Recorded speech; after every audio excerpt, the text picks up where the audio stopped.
महाराष्ट्र के राज्यपाल सीपी राधाकृष्णन जी, महाराष्ट्र के लोकप्रिय मुख्यमंत्री देवेंद्र फडणवीस जी, मंत्रिपरिषद के मेरे वरिष्ठ साथी श्रीमान राजनाथ सिंह जी, संजय सेठ जी, महाराष्ट्र के मुख्यमंत्री, उनके साथ आज हमारे दोनों उप मुख्यमंत्री भी हैं, उप मुख्यमंत्री श्रीमान एकनाथ शिंदे जी, Ajit Pawar ji, CDS, CNS, navy के सभी साथी, मझगांव डॉकयार्ड में काम करने वाले सभी साथी, अन्य अतिथिगण, देवी और सज्जनों, 15 जनवरी के दिन को आर्मी डे के रूप में भी मनाया जाता है। देश की रक्षा के लिए अपना जीवन समर्पित करने वाले प्रत्येक जाबाज को मैं नमन करता हूं। मां भारती की रक्षा में जुटे हर वीर वीरांगना को मैं आज के दिन बधाई देता हूं। साथियों, आज भारत की समुद्री विरासत नेवी के गौरवशाली इतिहास और आत्मनिर्भर भारत अभियान के लिए भी बहुत बड़ा दिन है। छत्रपति शिवाजी महाराज ने भारत में नौसेना को नया सामर्थ्य दिया था, नया विजन दिया था। आज उनकी इस पावन धरती पर 21वीं सदी की नेवी को सशक्त करने की तरफ हम एक बहुत बड़ा कदम उठा रहे हैं। ये पहली बार हो रहा है जब एक डिस्ट्रॉयर, एक फ्रिगेट और एक सबमरीन, तीनों को एक साथ कमीशन किया जा रहा है। और सबसे गर्व की बात कि ये तीनों frontline platforms made in India है। मैं भारतीय नौसेना को, इनके निर्माण कार्य से जुड़े सभी साथियों को, इंजीनियर्स को, श्रमिकों को और पूरे देश को बधाई देता हूं। साथियों, आज का एक कार्यक्रम हमारी गौरवशाली धरोहर को भविष्य की आकांक्षाओं से जोड़ता है। लंबी समुद्री यात्राएं, commerce, naval defence, ship industry, इसमें हमारा एक समृद्ध इतिहास रहा है। अपने इतिहास से प्रेरणा लेते हुए आज का भारत दुनिया की एक मेजर मैरीटाइम पावर बन रहा है। आज जो प्लेटफॉर्म लॉन्च हुए हैं, उनमें भी इसकी झलक है। अब जैसे हमारा नीलगिरी चौल वंश के समुद्री सामर्थ्य के प्रति समर्पित है। सूरत वॉरशिप उस कालखंड की याद दिलाता है जब गुजरात के पोर्ट्स के जरिए भारत वेस्ट एशिया से जुड़ा था। इन दिनों ये दोनों शिप्स, इसके साथ आज बागशीर सबमरीन की कमीशनिंग भी हो रही है। कुछ वर्ष पूर्व मुझे P-75 क्लास की पहली सबमरीन कलवरी की कमीशनिंग में शामिल होने का अवसर मिला था। आज मुझे इस क्लास की 6वीं सबमरीन बागशीर को कमीशन करने का सौभाग्य मिला है। ये नए फ्रंटियर प्लेटफॉर्म भारत की सुरक्षा और प्रगति दोनों को नया सामर्थ्य देंगे।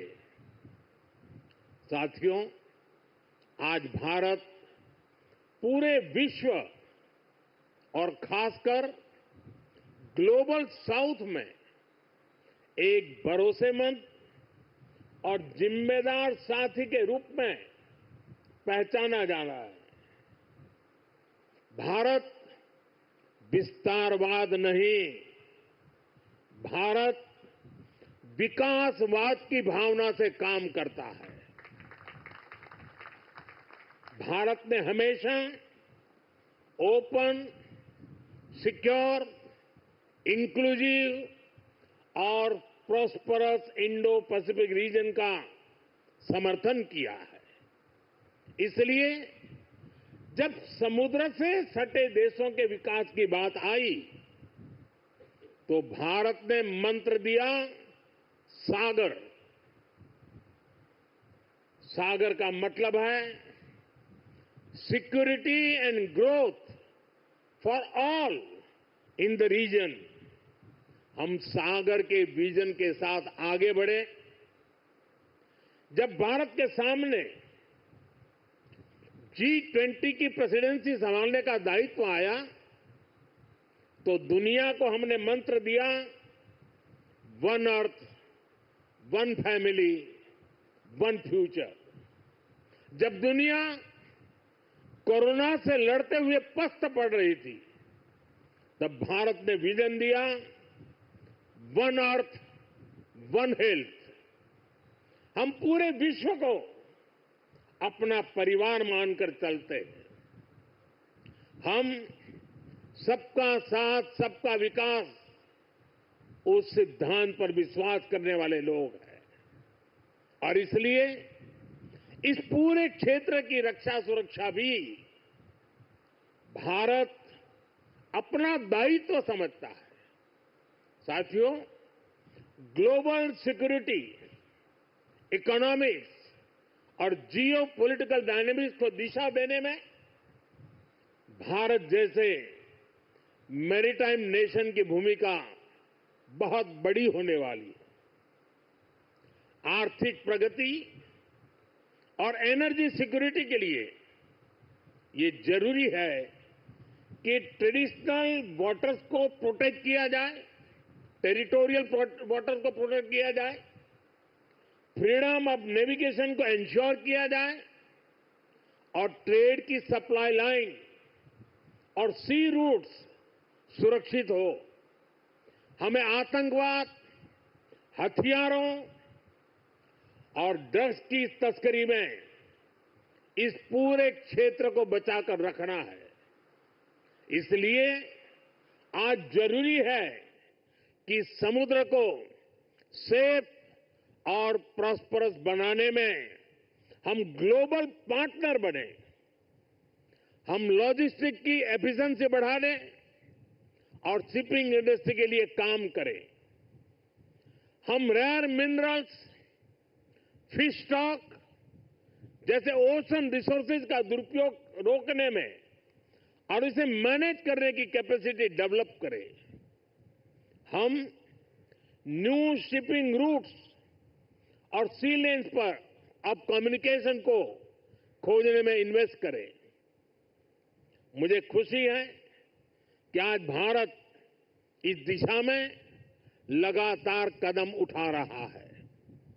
भारत पूरे इंडियन ओशन रीजन में फर्स्ट रिस्पॉन्डर भी बनकर उभरा है। बीते कुछ महीनों में ही हमारी नौसेना ने सैकड़ों जानें बचाई हैं। हजारों करोड़ रुपए के नेशनल और इंटरनेशनल कार्गो की सुरक्षा की है। इससे दुनिया का भारत पर भरोसा बढ़ा है, आप सबके कारण बढ़ा है, और इसलिए मैं आज आप सबका भी अभिनंदन करता हूं। भारतीय नौसेना, कोस्ट गार्ड, उन पर यह लगातार भरोसा बढ़ता जा रहा है।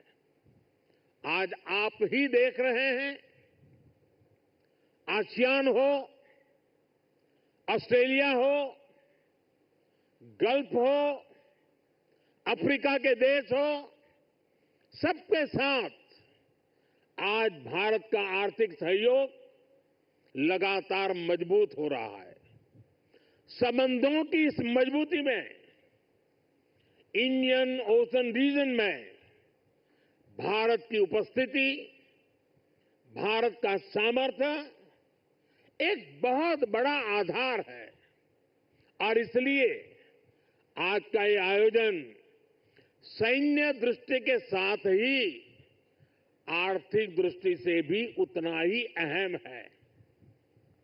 साथियों, 21वीं सदी के भारत का सैन्य सामर्थ्य भी अधिक सक्षम हो, आधुनिक हो, ये देश की प्राथमिकताओं में से एक है।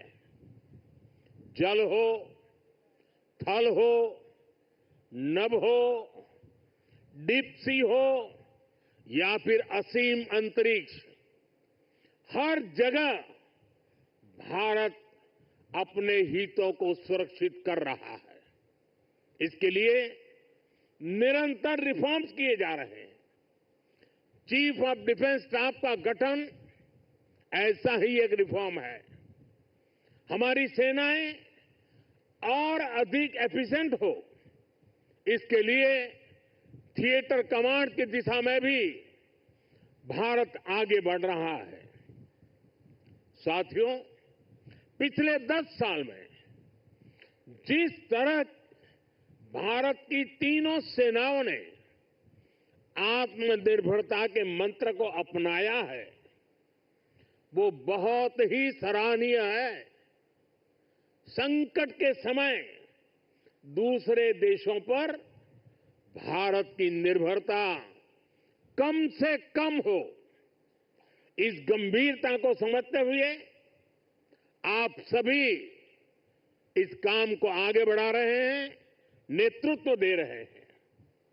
हमारी सेनाओं ने 5,000 से ज्यादा ऐसे साजो सामान और उपकरणों की लिस्ट तैयार की है जो अब वो विदेशों से नहीं मंगाएगी।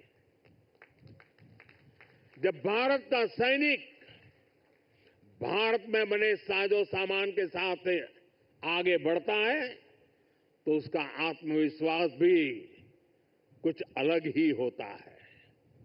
पिछले 10 साल में कर्नाटका में देश की सबसे बड़ी हेलीकॉप्टर बनाने वाली फैक्ट्री शुरू हुई है। सेनाओं के लिए ट्रांसपोर्ट एयरक्राफ्ट बनाने वाली फैक्ट्री शुरू हुई है।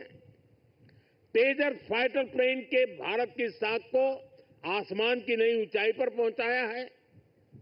यूपी और तमिलनाडु में बन रहे डिफेंस कॉरिडोर्स डिफेंस प्रोडक्शन को और गति देने वाले हैं। और मुझे खुशी है कि हमारी नेवी ने भी मेक इन इंडिया अभियान का बहुत अधिक विस्तार किया है। इसमें मझगांव डॉकयार्ड के आप सभी साथियों की भी बहुत बड़ी भूमिका है। पिछले 10 साल में नेवी में 33 शिप्स और 7 सबमरीन्स को शामिल किया गया है। इन 40 नेवल वेसल्स में से 39 भारतीय शिपयार्ड में ही बने हैं।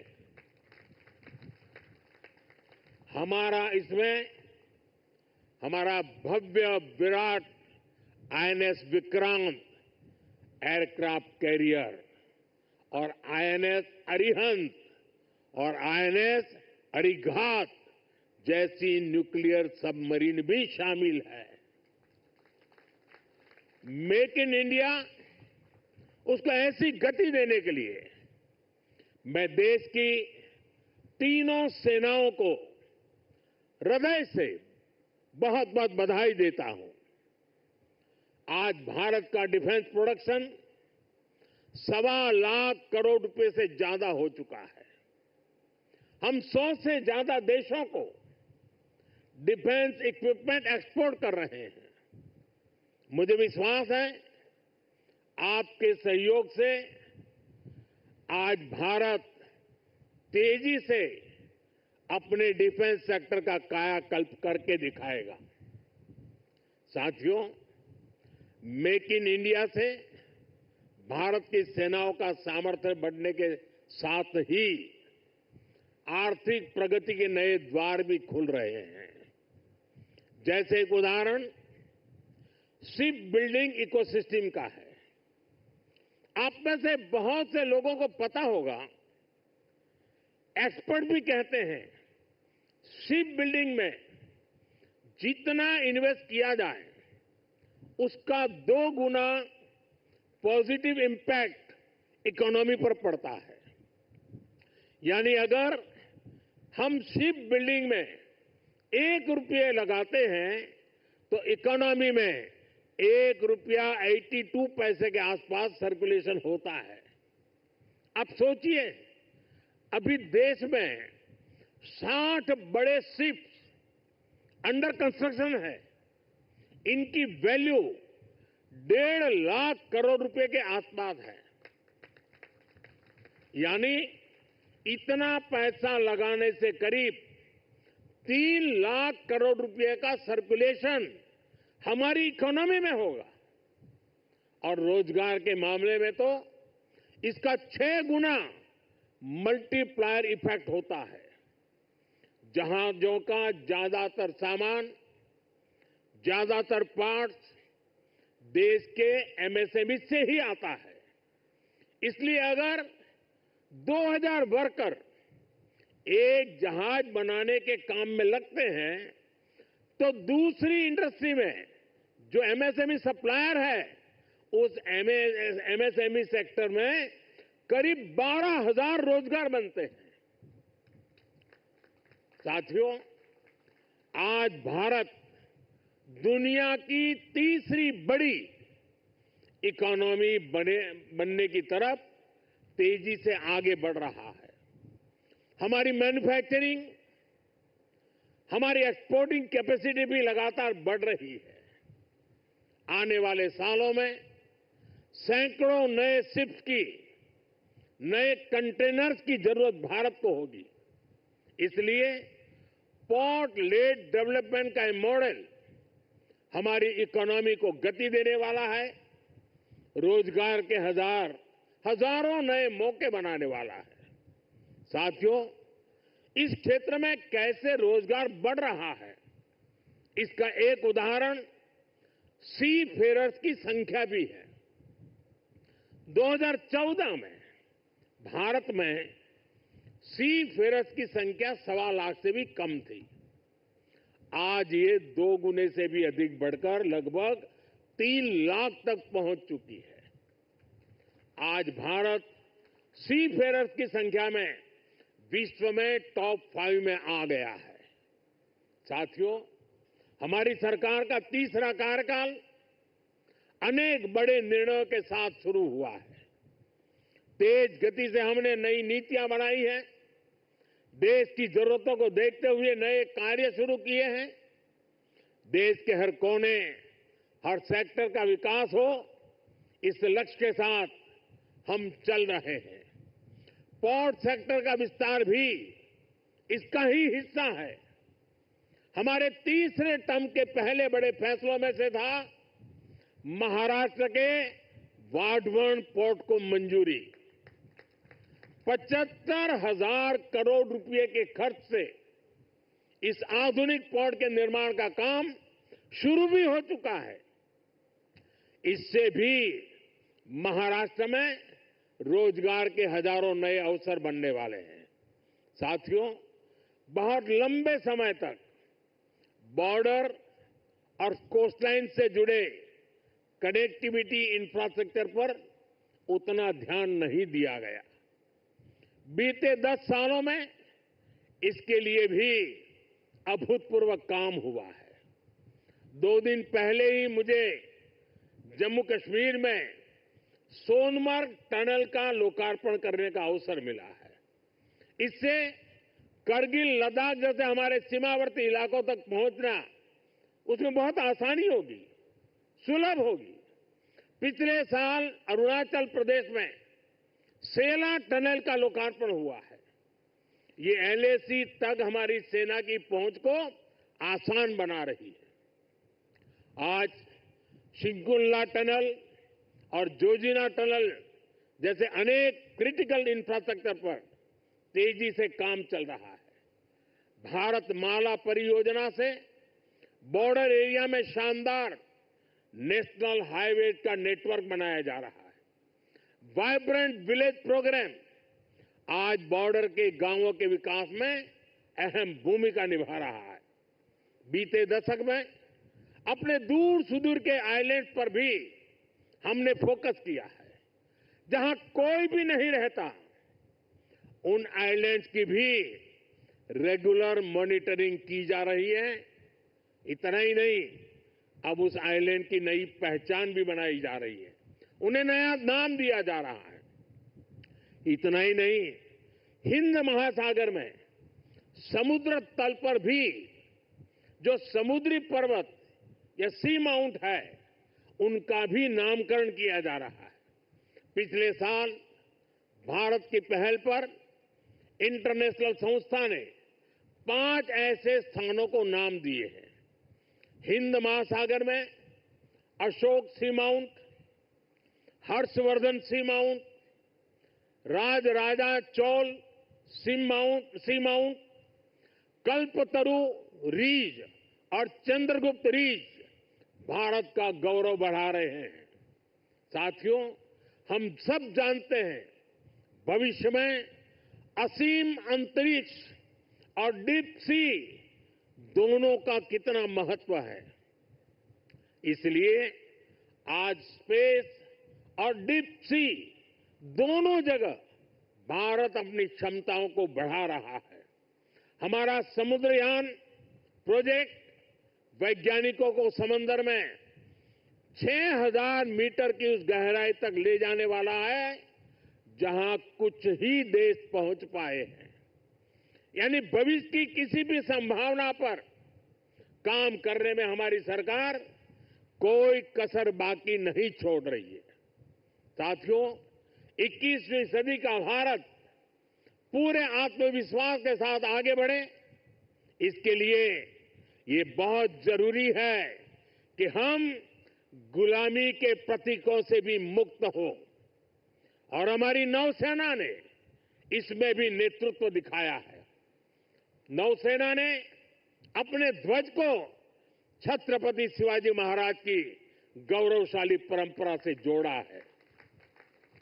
नेवी ने एडमिरल रैंक के एपलेट्स भी छत्रपति शिवाजी महाराज की परंपरा के अनुसार रिडिजाइन किए हैं। मेक इन इंडिया का अभियान, भारत की आत्मनिर्भरता का अभियान भी गुलामी की मानसिकता से मुक्ति को बढ़ावा देता है। मुझे विश्वास है आप सभी ऐसे ही देश को गौरव से भरे पल देते रहेंगे। हर वो काम जो भारत को विकसित बनाने में योगदान दे, वो हमें मिलकर करना है। हमारे दायित्व अलग हो सकते हैं, लेकिन सबका ध्येय एक ही है, विकसित भारत। आज जो ये नए फ्रंटियर प्लेटफॉर्म देश को मिले हैं, इनसे हमारे संकल्प को मजबूती मिलेगी। और साथियों, जरा हल्की फुल्की बात करनी है तो मेरा अनुभव रहा है, मैं सेना के जितने भी कार्यक्रमों में गया हूं, अगर खाने में सबसे उत्तम व्यवस्था किसी में है तो नेवी में है।